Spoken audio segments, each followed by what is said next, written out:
I came home to a sold sign. My own stepfather stole my house. He left for his dream vacation. But when he returned, reality hit hard.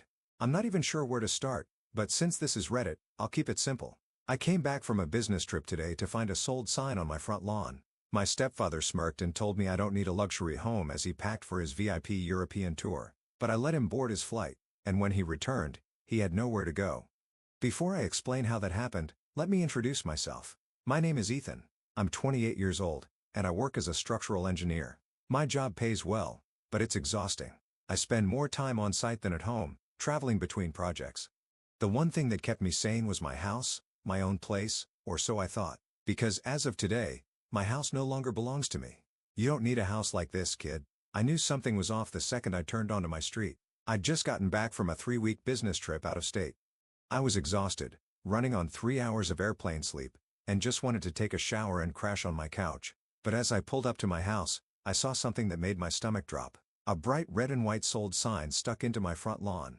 I slammed on the brakes so hard my tires screeched. My brain refused to process what I was seeing. No, that had to be a mistake. I pulled into the driveway and practically ran to the front door. My work bag still slung over my shoulder. But before I could get inside, I heard his voice. Richard, my stepfather. He was inside my house, packing up my things. I stormed through the front door, hard hammering. What is going on? Richard barely looked up from sealing a box with packing tape. Oh, hey, kiddo. You're back earlier than I thought. Kiddo. He always called me that. Like I was still some clueless teenager and not a grown man who had worked for everything he had. I dropped my bag onto the floor. Why is there a sold sign on my lawn? Richard let out a dramatic sigh, like I was the one inconveniencing him. We sold it. My stomach twisted. We? I took a step closer. What do you mean, we? Richard set down the tape and looked at me like I was being slow. Your mother and I, obviously. You don't need a big house like this, Ethan. It's ridiculous for someone your age. You should be renting a small apartment, saving money. He waved a hand. You'll thank me later. I felt my fingers curl into fists. Richard, this is my house. I bought it with my money. You had no right. He laughed. Kid, you think you did this alone? You think you're some self-made success story? He clapped me on the shoulder like I was a child. It's all family money. Shared assets. You don't actually own anything. I recoiled like he'd slapped me. Family money? Shared assets? No, that was a lie. How they stole my house? Here's where things get technical.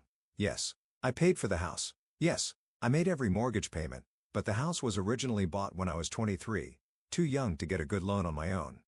My credit was solid, but the bank still required a cosigner. And my mother? She volunteered my stepfather. It's just paperwork, Ethan, she had said at the time, waving away my concerns. It'll still be your house. So I signed the documents, believing my name was on the deed. And it was at first. What I didn't know was that Richard had refinanced the mortgage behind my back while I was away. My name was quietly removed from the deed months ago. The house was now solely in his name, and legally, he had every right to sell it.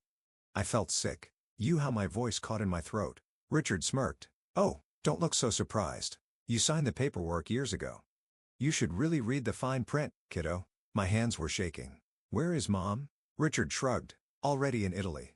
Needed a little break. I gritted my teeth. So you sold my house, took the money, and left me with what exactly? Oh, don't be so dramatic. He smirked, patting my cheek like I was a toddler. You're young. You'll figure it out. But I had a plan. Richard zipped up a sleek leather suitcase and slung it over his shoulder. Listen, I'd love to stay and chat, but I've got a flight to catch. 5-star hotels, private tours, the works, first class all the way. I just stared at him. He walked past me toward the front door. I'll bring you back a nice souvenir. Yeah? And then he was gone. I stood there, staring at the empty space where my furniture used to be. My home, my entire life, had just been stolen from me, and I couldn't do a single thing about it. Or at least, that's what Richard thought. I let him board his flight. I let him sip champagne at 30,000 feet, thinking he'd won. But when he landed back home 2 weeks later, he realized something. He had nowhere to go. So where was I? Oh, right. My house was gone. My stepfather was sipping champagne in first class, and I was standing in the ruins of my old life, trying to keep myself from punching a hole in the wall. But I wasn't going to lose my mind. I was going to get even. Ethan, you have to see the bigger picture. The first thing I did was call my mother. No answer. I called again straight to voicemail. By the third call, I was shaking with rage. Not just because she wasn't picking up, but because she already knew. She had known for weeks, maybe even months, and she hadn't warned me. I texted her, "Mom, call me now." 3 dots appeared. She was typing, then the message popped up. "Mom, I don't want to do this over the phone. We'll talk when I'm back." I stared at the screen. My jaw clenched so hard it hurt. She wanted to wait? After they had sold my house out from under me, I called again. This time, she picked up. "Ethan, I really don't appreciate the tone of your messages." Her voice was calm, detached, like I was the one overreacting. I gripped my phone so tightly my fingers ached. "You don't appreciate my tone?" I repeated, laughing bitterly. "Mom, are you out of your mind? You sold my house." She sighed, like I was being difficult. "Ethan, sweetheart, Richard and I talked about this, and we really think this is for the best." I nearly dropped the phone. "For the best? For who?" "For you," she insisted. "Honey, you have to admit, a house like that was just too much for you. It's expensive, big, a lot of responsibility. You work so much, you barely have time to enjoy it. What's the point of throwing money into a place you don't even use?" I couldn't believe what I was hearing. "Mom, I bought that house. I wanted that responsibility." She'd get, "Ethan, you're still young. You don't need a massive house at this stage of your life. Richard and I found a much better option for you. A modern little condo, right in the city. It's low maintenance, affordable, much more suitable." I was speechless. "A condo? You stole my house, and now you're trying to convince me to settle for a condo?"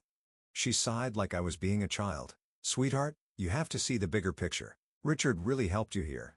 He freed you from all that stress. And listen, we didn't just take everything. A portion of the money will go toward helping you get that condo. Richard will handle the details once we're back." My stomach turned. "And the rest?" There was a pause. Then she said, "Well, a little went toward our trip. But Ethan, come on. It's all family money. We all deserve a little happiness, don't we?" I felt like I was going to be sick. She actually believed this. She actually thought they had done me a favor. Legally, he had every right. I spent the next 2 hours going through my paperwork, desperate to find some way to fight this. There had to be something, some legal loophole, some document that would prove that the house was still mine. But when I got to the refinancing papers, my stomach turned to stone because there it was in black and white. Months ago, while I had been working out of state, Richard had refinanced the mortgage in his name only. My name had been removed from the deed, making him the sole owner. He had done it so quietly, so strategically that by the time I even realized what had happened, it was already too late. I read the fine print 3 times, hoping I had missed something, but I hadn't. Legally, he had every right to sell my home. The money was already gone. My next move was to check my bank accounts. I knew I hadn't seen any money from the sale, but I needed to be sure. When I opened the banking app, my hands started to shake because I saw exactly what I feared. A $490,000 deposit from the home sale, followed by multiple withdrawals, hotel bookings, luxury brands, a wire transfer to an international account. I felt like I was going to be sick. The money wasn't just gone. It had already been spent, but I wasn't done yet. I sat in my empty house, staring at my phone, feeling rage build up in my chest.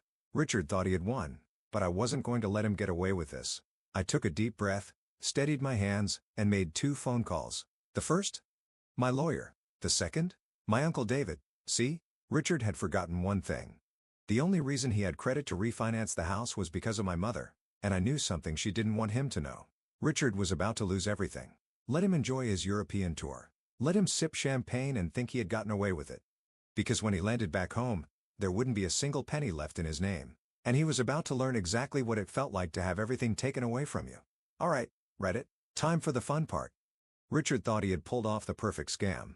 He took my house, spent the money, and jetted off to Europe, all while patting himself on the back for helping me. But what he didn't know was that he had left behind just enough loose ends for me to unravel his entire life. So while he was sipping overpriced wine in Paris, I was setting the stage for his downfall. Step 1.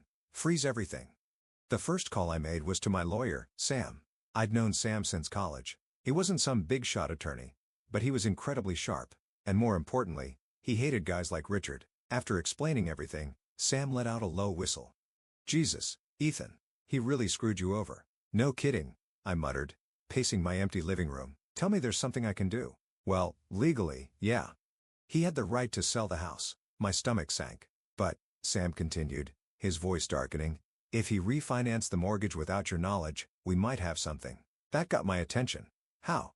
"Because your name was originally on the deed," Sam explained. "If Richard committed fraud to remove you, falsified signatures, withheld documents, Then we can hit him with a lawsuit. I clenched my fist. Can we prove that? That's what I'm gonna find out.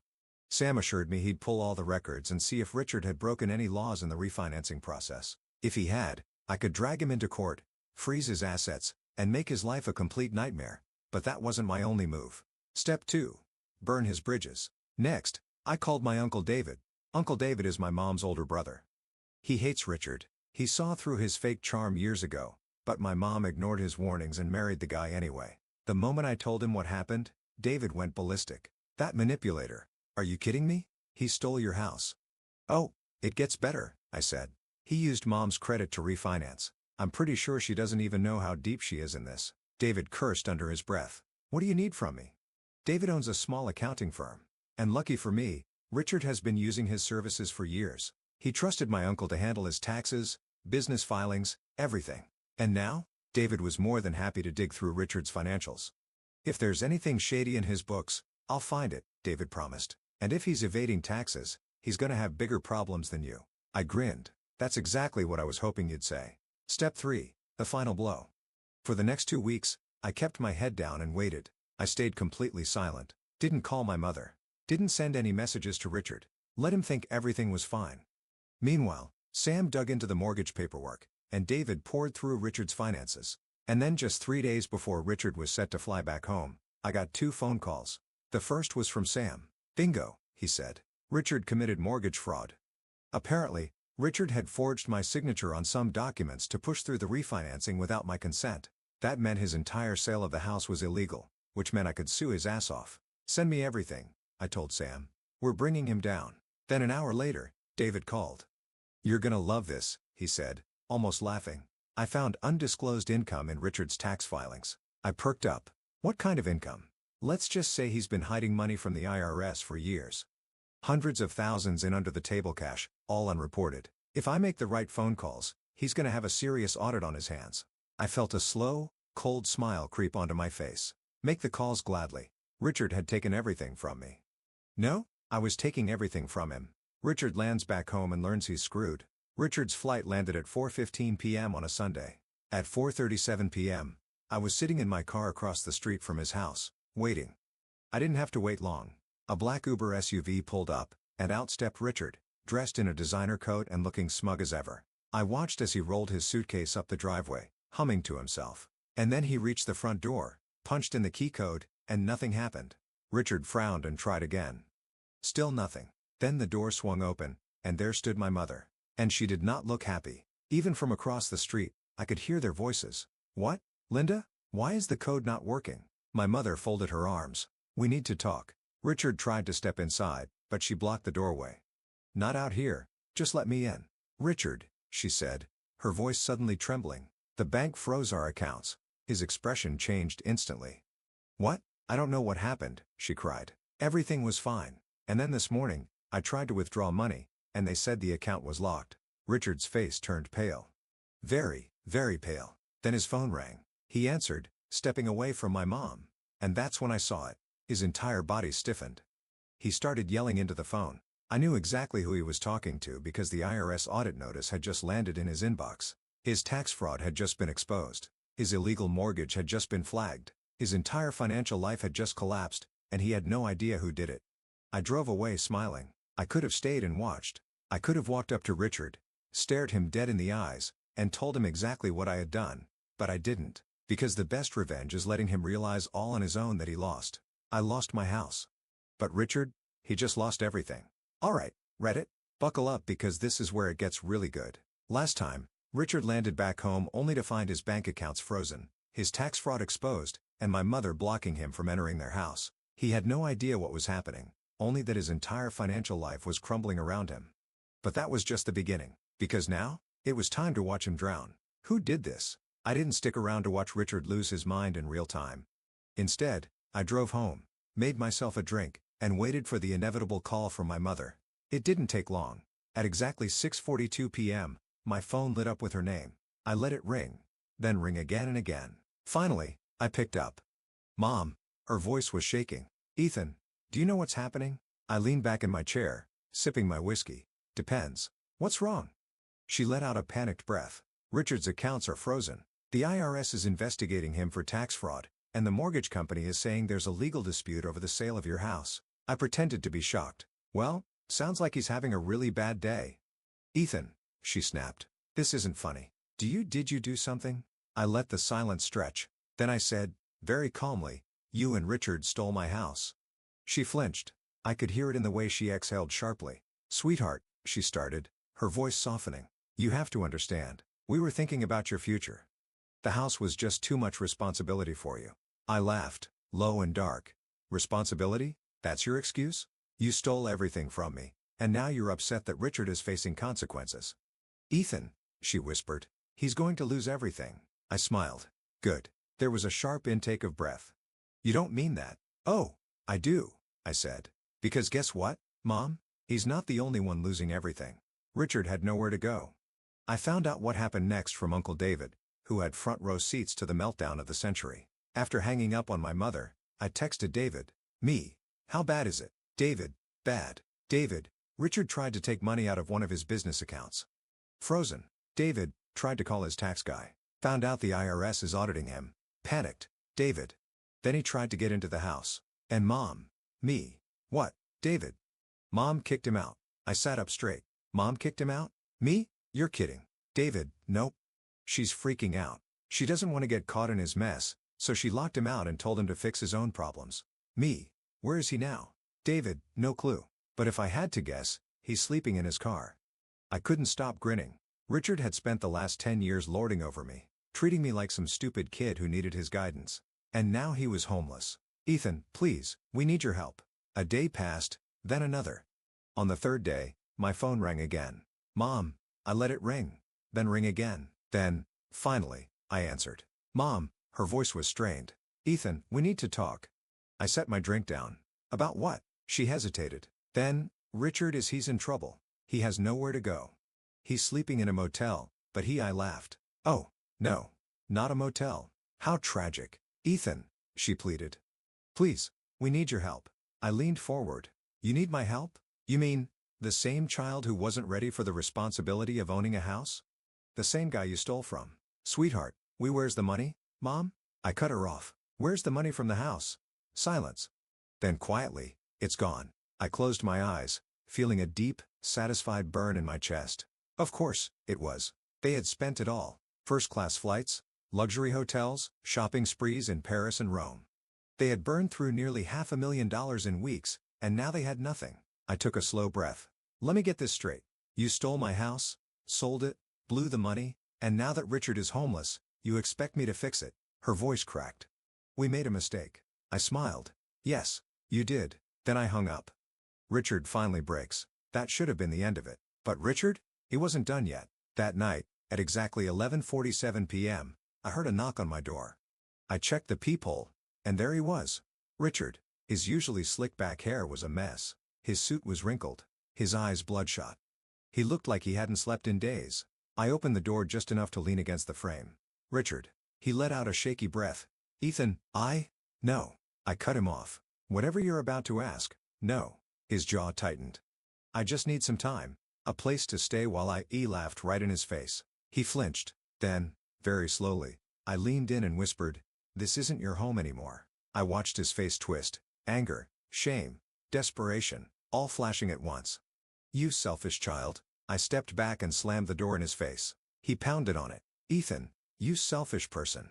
I locked the deadbolt, and then I walked away.